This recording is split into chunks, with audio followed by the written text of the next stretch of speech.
Gue selamat pagi semuanya teman-teman. Sebelumnya di sini saya akan memberikan tutorial mengolah data menggunakan SPSS. Di sini saya menggunakan data dari skripsi saya. Nah, mohon maaf sebelumnya ini saya record begini karena laptop saya bermasalah dengan screen recordnya. Dari tadi saya coba tidak bisa dan saya sudah menggunakan beberapa software, tetap saja tidak bisa, bermasalah dengan screen recordnya. Maka saya record manual saja ya teman-teman, mohon maaf sebelumnya. Tapi sebelum saya lanjut ke tutorial, saya perkenalan diri terlebih dahulu. Nama saya Arda Gunung Menaka, saya dari Universitas Sarjana Sarjana Wiyata Taman Siswa. NIM saya 127, saya dari kelas A4. Oke, langsung saja saya mulai tutorialnya.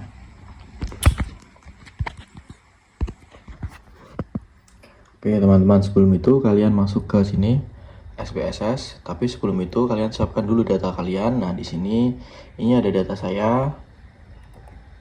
Nah, ini seperti ini. Di sini saya menggunakan data itu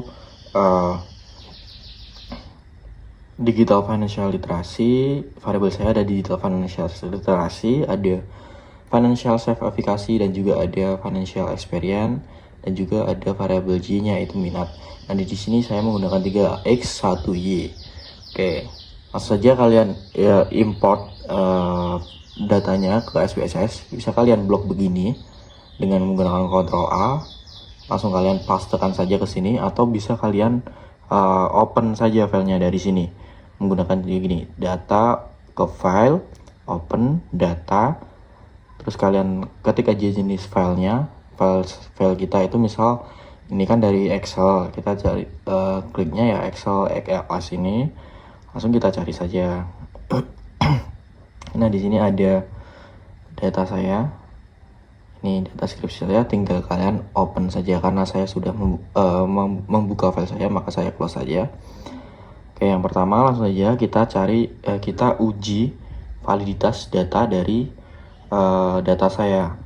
Oke, cara cek validitas data yaitu ke correlate, langsung ke bivariate, cek saja, masukkan semua ini keluarkan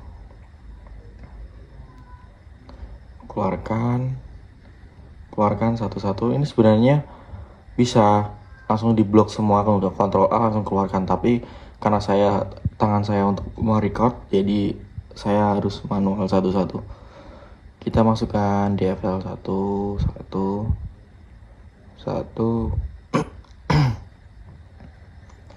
tuh seperti ini, juga X1. Oke, langsung saja kita oke, kita dapat nih validitasnya. Langsung saja kalian ini ya teman-teman, nanti ini saya percepat aja yang ini. Ya. Jadi setiap variabelnya kalian masukkan seperti ini. Ctrl A. Seperti ini. Masukkan.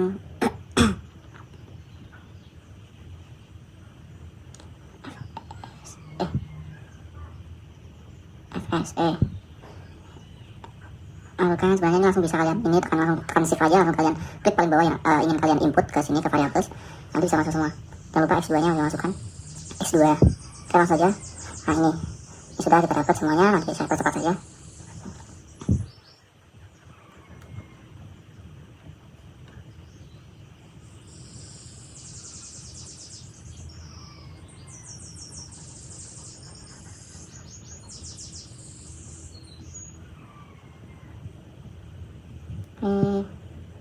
Seperti ini kalian masukkan semuanya. Oke,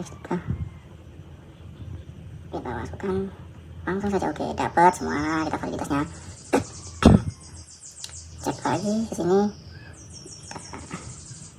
Ctrl A. Sekarang kita cari yang Y. Masukkan.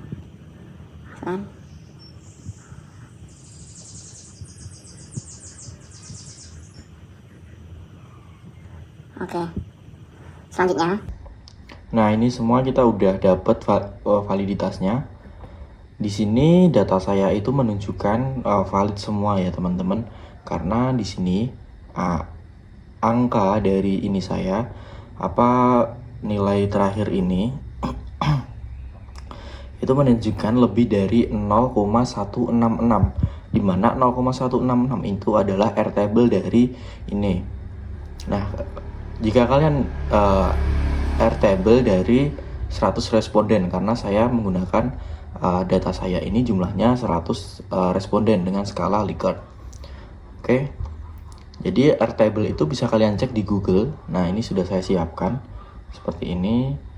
Jadi airtable dari punya saya itu yaitu ini teman-teman, 1966.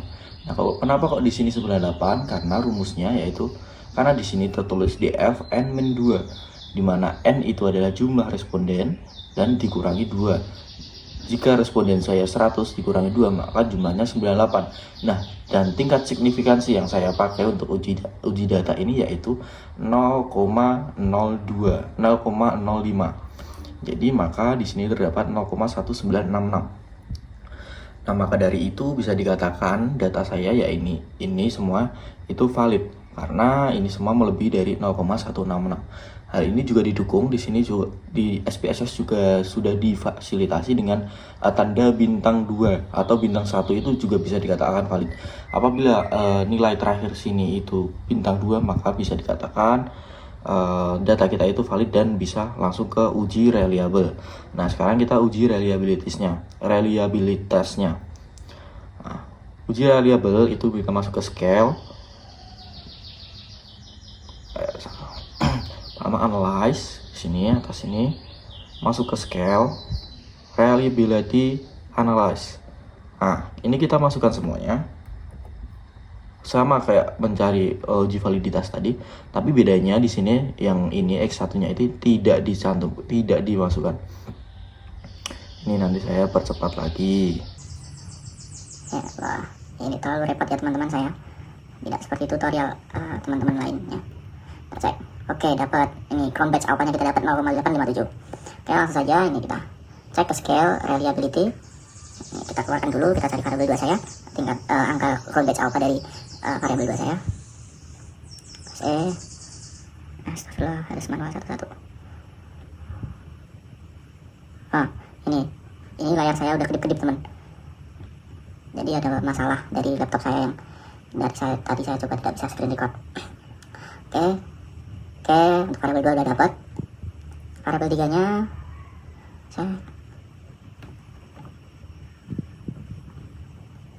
3-nya kita masukkan manual satu-satu. Masya Allah, lama ya.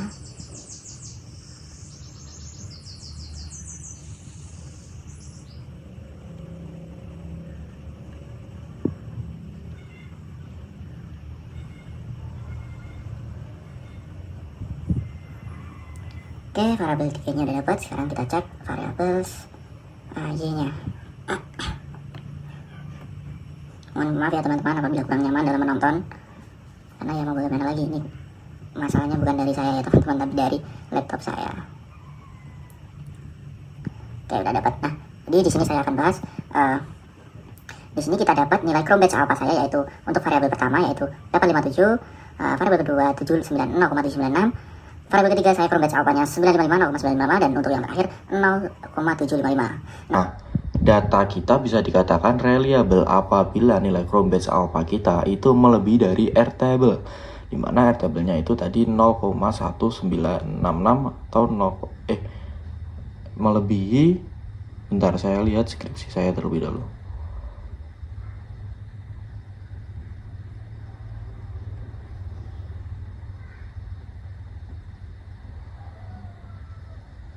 Mohon maaf jika saya masih melihat skripsi, karena saya sedikit lupa untuk melebihi airtable-nya 0,60 untuk nilai reliable-nya. Nah, karena di sini semua angka Chrome Batch Alpha saya itu melebihi dari 0,60, bisa dikatakan semua data saya yaitu reliable. Oke, selanjutnya kita masuk ke uji asumsi klasik, di mana uji asumsi klasik ini ada 3. uji normal, uji multikoleneritas, dan juga uji heteroskedastisitas. Nah, langsung saja kita masuk ke sama kayak tadi, analyze, kita masuk ke regression, linear. Oke, nih di sini kita masukkan semua dengan variabel kita, y-nya, dependennya y kita masukkan, x1, x2, x3, variabel independennya kita masukkan, memasukkannya sama kayak tadi, masukkan ke uji validitas tadi. Nah, tapi di sini bedanya kita masukkan rumus, dimana rumus untuk y-nya itu spread atau ini kita bisa input ke sini. Terus untuk rumus x-nya itu spreadsheet. Nah, ini jangan lupa dicentang karena nanti ini untuk memunculkan gambar normal probability plotnya. Oke, langsung aja kita continue untuk statistik. Oke, ini unstandardized ini dicentang ya teman-teman. Ini ada di save-nya karena ini nanti untuk memunculkan Kolmogorov-Smirnov untuk uji normal. Oke, di continue aja. Kita kan saja ya teman-teman. Ya, kita udah dapat di sini semua gambar-gambarnya. Tinggal yang uji Kolmogorovnya. Ini di analyze, kita munculkan masuk ke non parametric test. Non parametric test kita masuk ke legacy dialogs. Langsung kita masuk ke one sample case. Ini ya teman-teman. Jangan lupa analyze, non parametric test, legacy dialogs ke one sample case. Oke, ini hasil dari unstandardized tadi yang kita centang di tadi. Ini kita pilih paling bawah sendiri. Jadi karena ini setiap kita melakukan uji regresi linear itu, ini kalau dicentang ini pasti akan muncul. Jadi ini kita pilih yang paling bawah, kita masukkan, kita kan saja. Yap, kita dapat one sample Kolmogorov-Smirnovnya. Nah, dari ini kita bisa simpulkan data saya itu normal apabila asymptotic two-tailed ini 0,079. Nah, data saya bisa dikatakan normal karena signifikansi dari one sample saya itu melebihi dari 0,05 ini ya teman-teman. Ini sebesar 0,79 lebih dari 0,65, berarti data residual saya berdistribusi normal secara statistik. Nah, dengan begini, hal ini juga didukung dengan normal probability plot seperti ini yang tadi.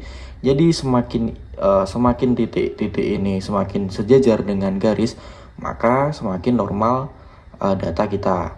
Oke, karena data saya sudah normal, kita langsung bisa lanjut ke analisis statistik selanjutnya, yaitu uji multikoleneritas.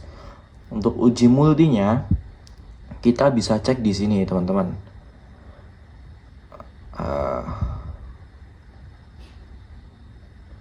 Uji multikoleneritas itu jika nilai toleransi lebih dari 10 dan fifth-nya itu kurang dari 10, bisa dikatakan tidak terjadi multikoleneritas terhadap data kita.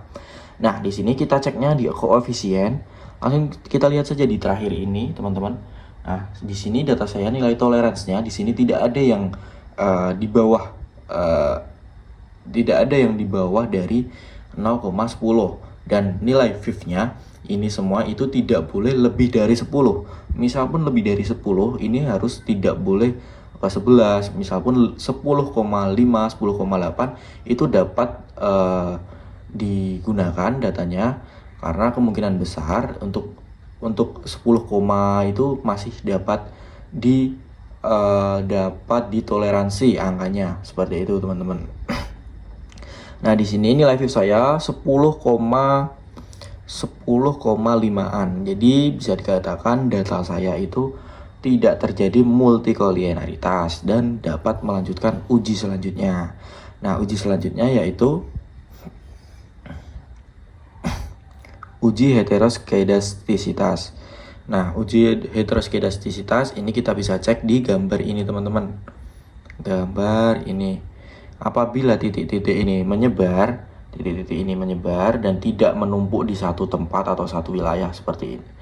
Ini menyebar seperti ini bisa dikatakan tidak terjadi heteroskedastisitas pada data kita. Oke, selanjutnya yaitu ke analisis regresi berganda, teman-teman. Nah, analisis regresi berganda itu kita bisa cek di sini koefisien juga. Kita cek kesignifikansi dari setiap variabel kita. Apabila ini untuk responden 100 ya, teman-teman. Apabila X1 saya itu mendapatkan signifikansi 0,064, 0,015 dan juga 0,531. Di sini yang nilai signifikansi yang menunjukkan angka terbesar adalah X3 saya. Ini teman-teman. Ini ya teman-teman, X3 saya. Nah, berdasarkan p-value-nya yaitu 0,05. Jadi di sini untuk variabel saya yang bersignifikan terhadap Y saya, X saya yang bersignifikan terhadap Y saya yaitu X2 dan X1. X1 ini kemungkinan signifikan karena mendekati dengan 0,05, di mana 0,05 itu nilai p-value dari ini teman-teman. Dan sedangkan X3 saya jauh dari 0,05, melebihi semua itu. Jadi bisa dikatakan X2, X1 saya berpengaruh signifikan terhadap Y, sedangkan X3 saya tidak berpengaruh terhadap Y saya karena melebihi dari 0,05. Oke, mungkin ini tutorial dari saya. Kurang lebihnya saya mohon maaf apabila ada ketidaknyamanan dalam menonton video tutorial ini. Saya mohon maaf karena adanya keterbatasan dari device laptop saya mohon maaf sekali lagi. Sekian dari saya, kurang lebihnya mohon maaf. Wassalamualaikum warahmatullahi wabarakatuh.